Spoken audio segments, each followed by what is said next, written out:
Judson? I did. From years ago? Yeah. See that? Oh, I'm here, baby. Good to see you. Thank you for being here. Thanks, Folks Governor. still in the fight. Good to see you. Thank you. You got my Thank you vote. so much. Next Thank year. you. Thank you. Testing, I got it. All right.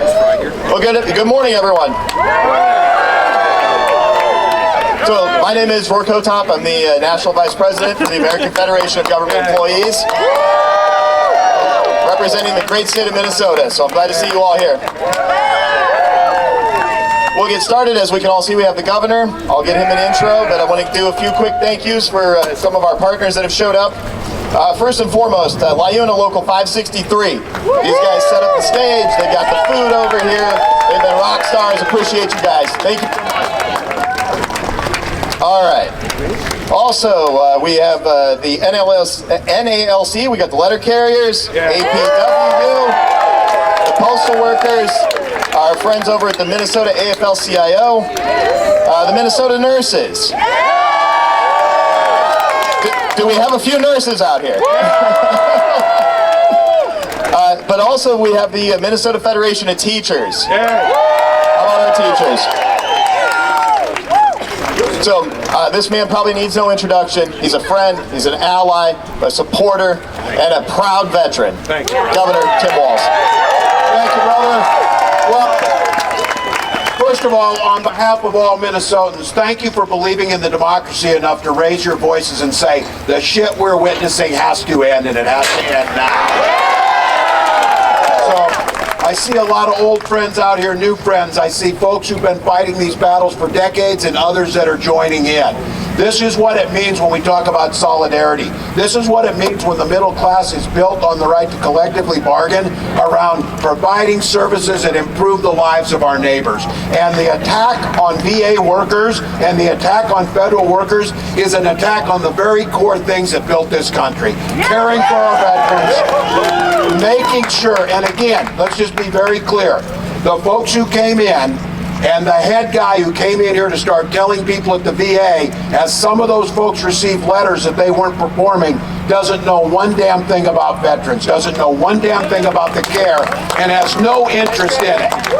So look, they passed a continuing resolution that grossly underfunded a really important piece of veteran care.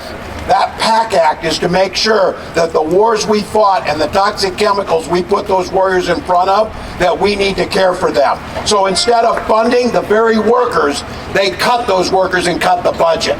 So let's all be very clear. If any of these guys try and stand up in front of veterans or say they care about veterans, they're lying. They are lying. Making our neighbors, and look, to those folks who work at the VA, in every one of those, and for them to try and pretend that each one of those jobs isn't important, because they'll try and tell you, well, we didn't get rid of any doctors. Who the hell do you think prepares the rooms? That's right. Who do you think cares at the bedside for them? Who do you think schedules the deliveries of the things we need? Who do you think keeps the building working? And them to try and disrespect, but here's what they don't understand. The American people, the vast majority of American people, there are few workers that have more respect and more status than those who are willing to care for our veterans. And so for the folks at this facility, the folks that care for them, please know the public's with you. Now we know these guys will take their marching order. Whatever Trump says, they'll follow. They'll do whatever the hell they think he says. But here's the deal. Here's the deal. That's only going to go so far, because everybody who's here today knows this disrespect towards workers, this disrespect towards state, federal, public employees, this disrespect to those who build our roads and build our infrastructure. The vast majority of the public knows how damn important this is. So we have sat back and allowed them to frame the issue around unions, to frame the issue around decent working conditions, and to frame the issue what it means to be a public servant. Each one of these bastards, how in the world are we getting Americans to think that billionaires are looking out for their best interests? The people who are looking out for your best interests are the ones that are caring for your relatives in that facility right there. They're looking out. That nurse at your bedside is looking out for your best interest. That teacher is looking out for your best interest. That skilled laborer who's building our communities is looking out for your best interest. And you know what we're asking for? To be treated with respect and a fair opportunity to be in the middle class. So for all of you out here today, this is where it starts. We will continue to push on everything we can, but make it clear to them, this is not going to stand, and their days are numbered. This will keep at it, stand strong. Governor Tim Walz, everybody. Give him one more hand. All right, our next speaker is somebody I think most everybody's going to know as well. We have Minneapolis Mayor Jacob Frey.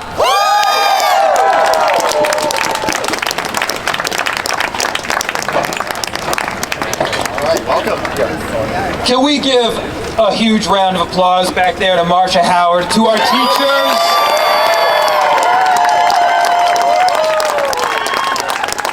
And you all welcome to Minneapolis, a true union city. We got LIUNA, I see AFSCME. Let's give it up for AFGE, everybody.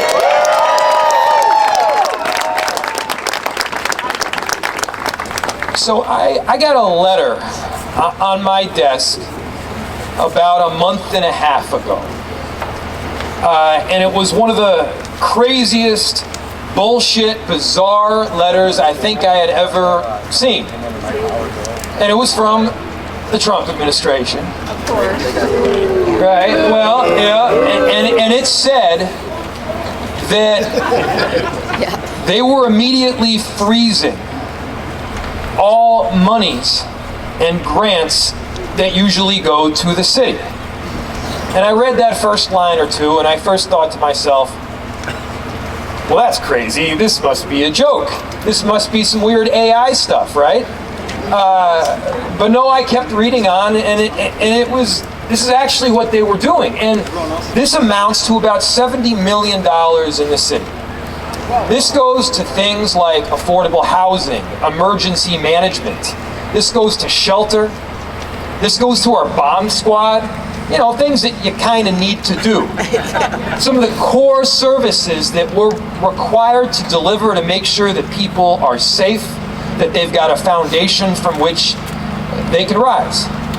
And then the next day, I got another bizarre letter rescinding all the things from the letter that I had done the day before, with the exception of anything that had to do with an executive order.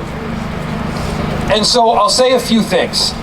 First, they're trying to sow chaos right now, and we can't succumb to it. They're trying to push these crazy executive orders and this nutty Doge plan with an attempt to sow fear, in an attempt to have this kind of muzzle velocity so we can't possibly pay attention to all of these issues at once. But here's the thing. We're stronger than they are. There are more of us than them. We organize. We stand up for our neighbors. In Minneapolis, by the way, we don't have illegal aliens. What we have is neighbors that we love. In Minneapolis, we stand with our union brothers and sisters, and we recognize that when people come for them, it's not just them that's impacted. It is the thousands of other people that benefit from their extraordinary work in this city. There are about 1,300 incredible service employees that work over at the VA here in Minneapolis. 1,300. Wonderful. And look, wonderful people. They've got families that they take care of. They're extraordinary members of our community. And by the way, every one of those 1,300 people serves thousands more. Yes. People who have sacrificed greatly for the sake of our nation. People who have gone overseas, risked their lives, and then when they come back, I don't think that it's too much to ask to make sure that they are taking care themselves when they have done so much for the rest of us. I used to have this perception that Donald Trump was just after Democrats and people that didn't support him. Which is pretty gross, by the way, because you should be trying to unite the entire country. It doesn't matter who you are, what you look like, where you're from, your ethnicity, race, background, doesn't matter. These are Americans. These are people that we should be supporting. But the crazy thing is he's going even beyond that now. Believe it or not, there's a lot of Republicans that have served overseas. There's a lot of Republicans that should also be taken care of once they come home. And guess what? The AFGE takes care of them, regardless of who they are, who they voted for. Why? Because they're human beings, and we, whether you're a union member, a Democrat, or we love people. We care about people, period.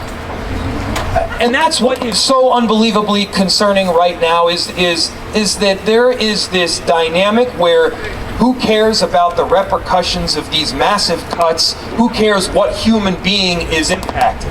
Well, here's the difference. In Minneapolis, we've got people that are showing up on a random Tuesday. It's Tuesday, right? Yeah! On a random Tuesday. In droves. Because we love people. Because we care about them. We're going to stand up for our union workers. We're going to stand up for our neighbors. And we're going to love each other. Thank you so much, everybody. Let's go.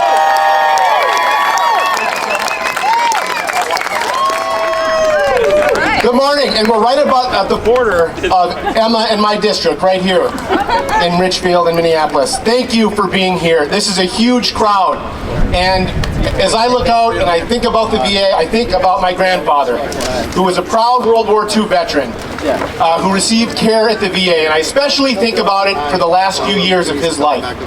How the relationships he had with the people that cared for him, how important those years were, and how critical the VA was for his life.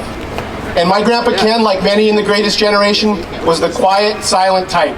It was pretty tough to get his blood pressure up, but I tell you what, he'd be rolling in his grave if he would see what this Trump administration is doing to our veterans and those who care for our veterans.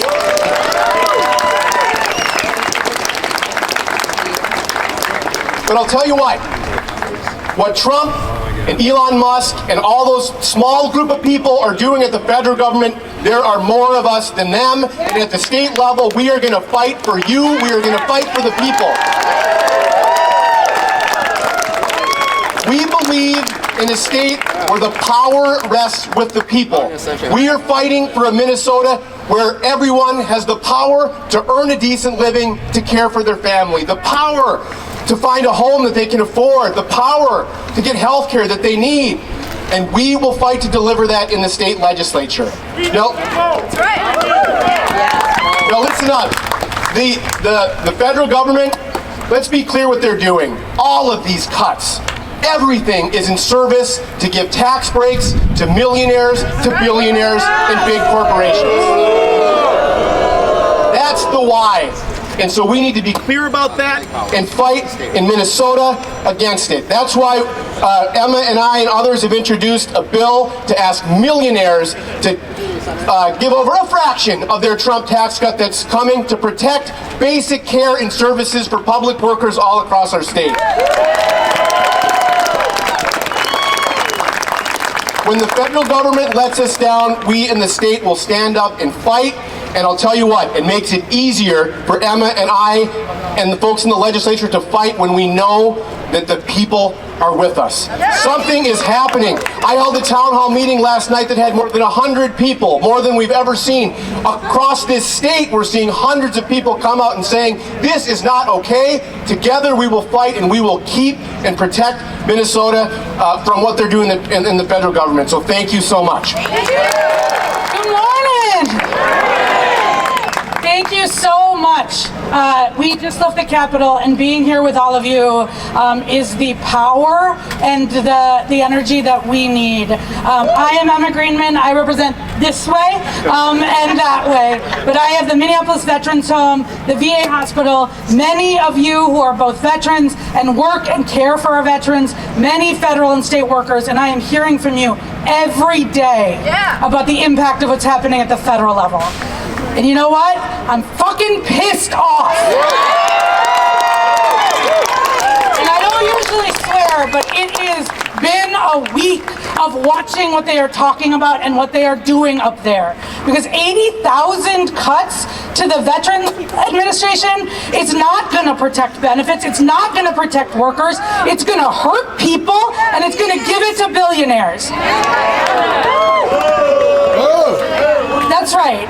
And here, yesterday, I'm working on a bill to protect our veterans from claim sharks who want to privatize the ability to get your benefits in the first place. That is wrong. It is what they're doing at the federal level. Here in Minnesota, we know our veterans, they get their benefits that they have earned, and we will make sure they get them and get them for free. Which shouldn't be something we have to cheer for, because it is something that we have promised. When we talk about what we have promised our workers who care for our veterans, who care for our communities, who across the state are doing the work to hold up our state and our country, you all are doing the work for our communities. You deserve to be respected, paid, and not arbitrarily threatened to be fired or laid off.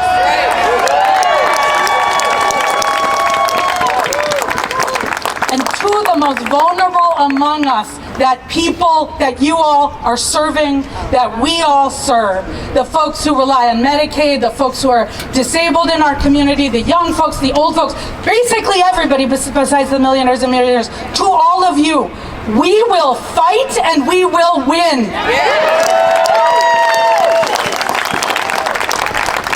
So folks who know me know I like to end in a cheer, and I think it is important that we are sending a message to Elon Musk, to Donald Trump, to the Republicans in Congress, and to the folks here at home who are going to stand against our veterans, who are standing against our seniors, who are standing against our workers and our communities, that when we fight, we win. When we fight, we win. When we fight, we win.